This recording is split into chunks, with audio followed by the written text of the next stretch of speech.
hari ini? Alhamdulillah. Baik, alhamdulillah baik. Gimana kemarin lebarannya? Puas? Kurang bisa ya. Dapat kemarin banyak? Enggak. Udah puas makan rendang apa tempatnya? Belum. Masih kayak liburan, Budi? Ya, masih. Sama saya juga. Tapi nggak apa-apa. Sudah waktunya kita kembali ke sekolah, belajar kembali. Oke. Sebelum kita mulai pembelajaran, silakan salah satu perwakilan silakan mulai. Bismillahirrahmanirrahim. Alhamdulillahi rabbil islamin wa bi Muhammadin nabiyya wa rasulah. Rabbi zidni ilma warzuqni fahma. Amin. Oke, silakan kalian lihat kanan dan kiri. Terus kalian lihat juga laci meja apakah ada sampah. Kalau ada sampah, silakan kalian buang terlebih dahulu. Ada? Kenapa ibu suruh kalian buang sampah? Karena dengan lingkungan yang nyaman, yang bersih, nanti kalian juga akan nyaman dalam belajarnya. Seperti biasa, pada hari ini Ibu akan mengecek daftar hadir. Adelia, Aditya, belum ada ya. Anggi, Dewi, Dinda. Hari ini kita akan membahas mengenai laporan neraca pada perusahaan dagang. Pada minggu kemarin kita telah melaksanakan ulangan harian laporan perubahan modal. Ya. Hari ini kita akan membahas materi lanjutannya. Yang kemarin kan kita sudah belajar laporan laba rugi yang pertama ya. Yang kedua laporan perubahan modal, dan yang terakhir ini laporan belajar pada hari ini, yakni nantinya kalian itu mampu untuk menyusun laporan neraca pada perusahaan dan dagang. Jadi nanti kalian setelah mempelajari materi pada hari ini, kalian bisa menyusun laporan neraca. Nanti pada pembelajaran hari ini kalian akan belajar mengenai pengertian neraca, kemudian unsur-unsur atau komponen dalam neraca. Yang ketiga ada format laporan neraca itu seperti apa. Yang keempat bentuk-bentuknya, ada dua bentuk. Dan yang terakhir cara menyusun laporan neraca. Untuk penilaian nanti yang akan dinilai itu ada 3. Yang pertama itu tes formatif, asesmen formatif. Yang kedua itu asesmen sumatif. Dan pada saat pembelajaran itu akan ada penilaian presentasi dan diskusi kelompok. Nanti siapa kelompok yang paling kompak, yang paling maju, yang berani maju ke depan, akan ada rewardnya. Ingat ya.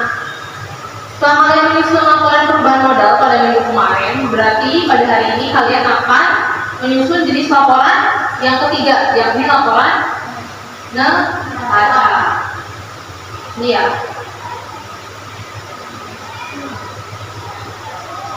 Laporan laba rugi sudah, laporan perubahan modal sudah. Berarti hari ini tinggal laporan neraca.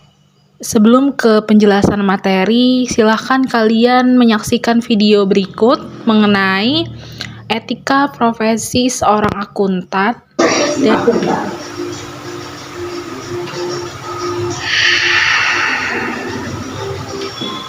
apa sih etika profesi akuntan? Sangat simpel. Ya, jadi etika profesi akuntan yang mempelajari mengenai perilaku baik dan buruknya seorang akuntan. Nah, ada pun profesi akuntan Indonesia memuat 8 prinsip etika sebagai berikut. 1. Tanggung jawab profesi. Dalam melaksanakan tanggung jawabnya sebagai profesional, setiap akuntan harus senantiasa menggunakan. Nanti ketika kalian menjadi seorang akuntan, seorang yang ahli di bidang akuntansi, nanti kalian itu harus menerapkan etika-etika ini, perilaku ini dalam profesi kalian, dalam bekerja. Yang pertama itu ada tanggung jawab profesi, kepentingan publik, integritas, objektivitas, kompetensi dan kehati-hatian, kerahasiaan, keahlian, dan standar teknis. Ada kaitannya dengan materi pembelajaran pada hari ini, yakni laporan keuangan ya.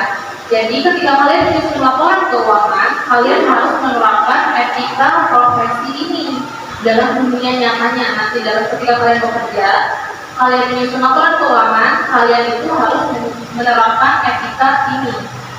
Kenapa?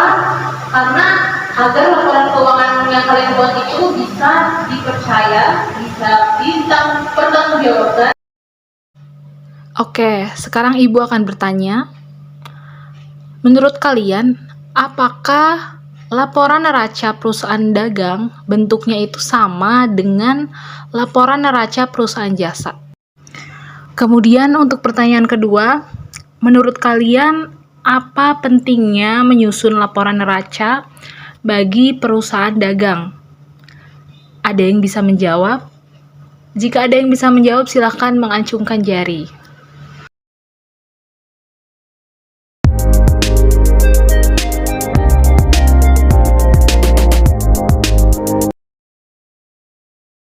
Laporan neraca atau bahasa Inggrisnya itu balance of sheet ya, atau lembar keseimbangan, kertas keseimbangan, bisa diartikan seperti itu ya. Laporan neraca itu laporan yang menunjukkan posisi keuangan dari suatu perusahaan yang meliputi aset, liabilitas atau kewajiban atau hutang, dan ekuitas perusahaan pada suatu periode tertentu. Neraca itu ada 5. Sebenarnya itu ada 2 ya, tapi kita jabarkan lagi menjadi 5. Oke.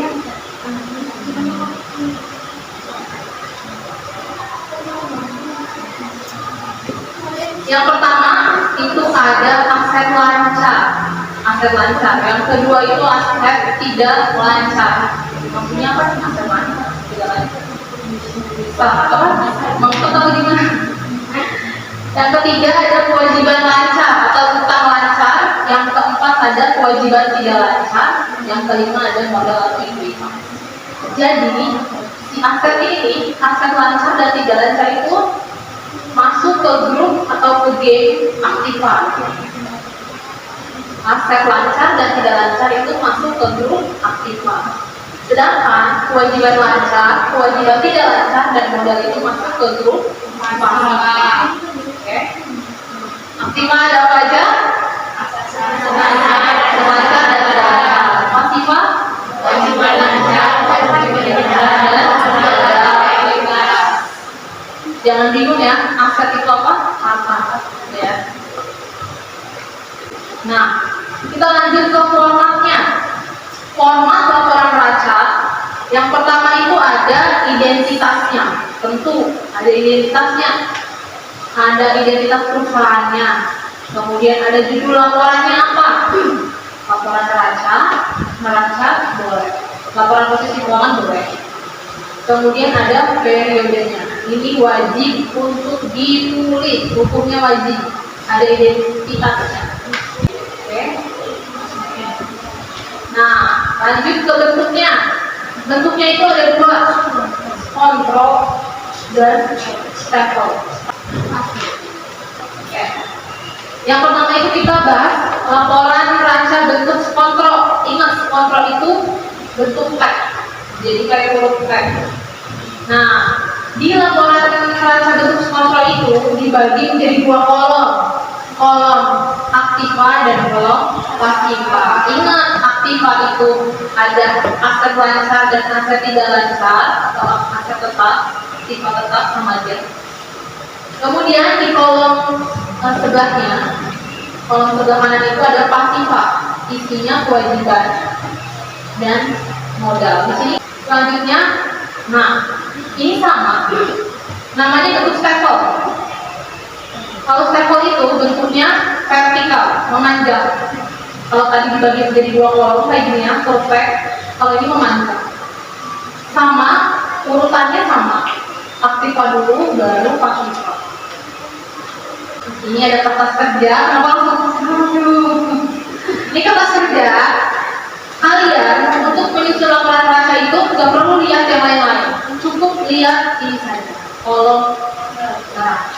Ini sudah identitasnya apa? PD, Saka. Kemudian ada nama laporannya apa? Di sini kita pakai aja neraca ya. Kemudian ada periodenya, periode. Sudah satu. Ya. Kita belum buat kontrol table. Kenapa?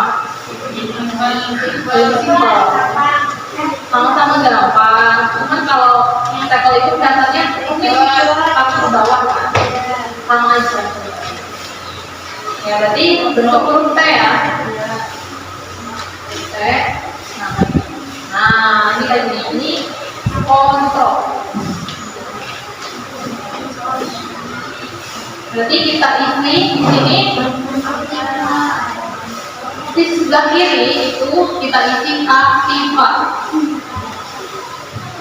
Di sebelah kanan kita isi pasifa.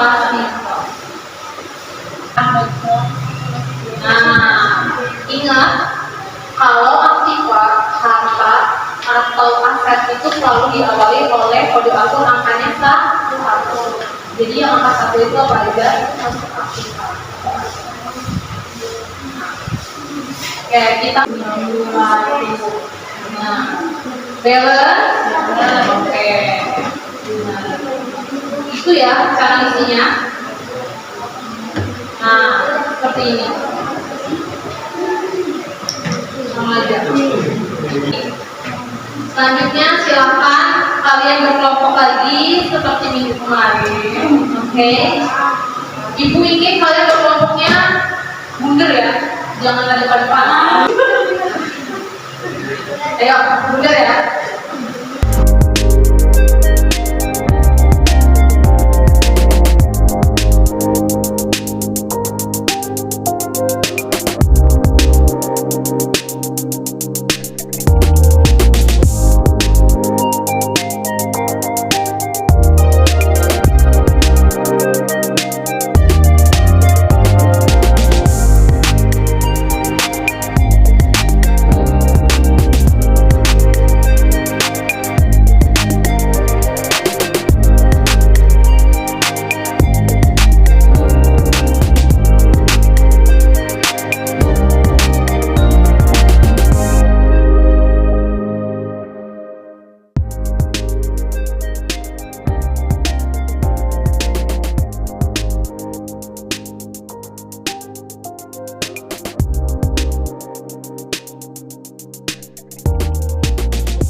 Oke, silahkan bagi yang sudah selesai, kelompoknya bisa maju ke depan untuk mempresentasikan hasil diskusinya.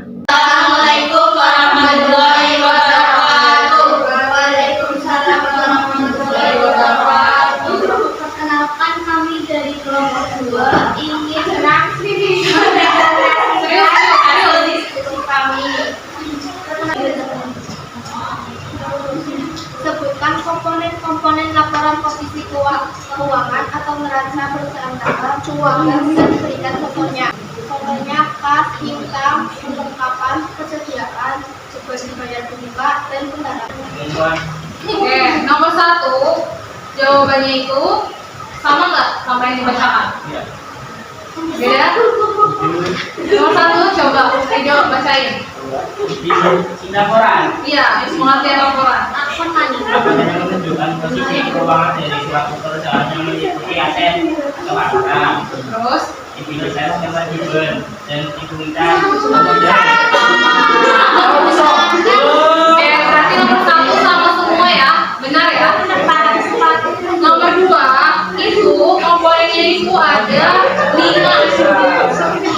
Oke, perhatian nomor 2 itu komponen dalam laporan neraca itu ada 5. Oke, nomor 3 itu total aktifanya 288 sama. Nah, oke, pasifannya 288. Oke, berarti balance ya, udah benar. Oke, kita berikan applause untuk kelompok 2. Oke, applause. Nah, untuk kelompok 2 ada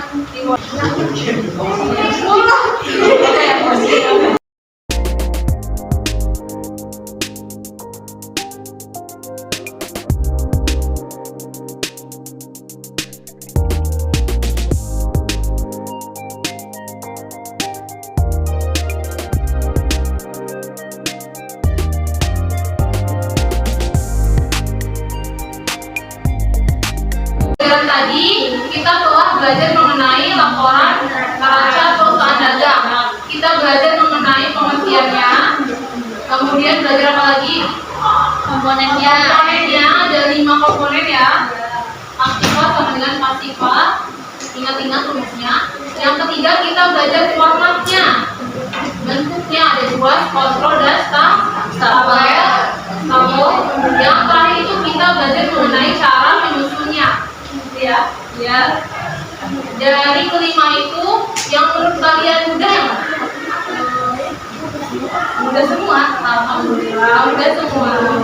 Yang sulit apa ya? Yang menurut kalian agak sulit dari apa? Mungkin mengklasifikasikan ya? Iya. Kalian masih belum hafal ini masuk kalimat lancar, atau tidak lancar gitu ya? Itu yang harus belajar dan dipahami lagi. Ya, oke. Semangat kalian belajarnya. Kalau untuk pembelajaran pada hari ini ada masukan terkait pembelajaran saya. Untuk pembelajaran minggu depan, pertemuan selanjutnya itu kita akan mengadakan ulangan harian. Materinya laporan neraca. Tetap itu kalian pelajari juga visi-visinya sama seperti soal. Ya. Yang kemarin nilainya sudah bagus, jangan sombong. Kalian harus kurangkan. Kalau bisa diingatkan.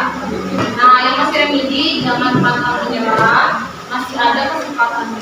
Jadi jangan mencederai. Bisa belajar, bisa mengejar ketertinggalan.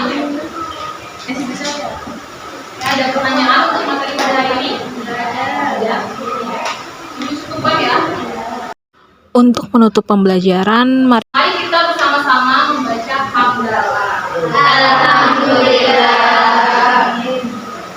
Tutup ya. Ya. Assalamualaikum warahmatullahi wabarakatuh.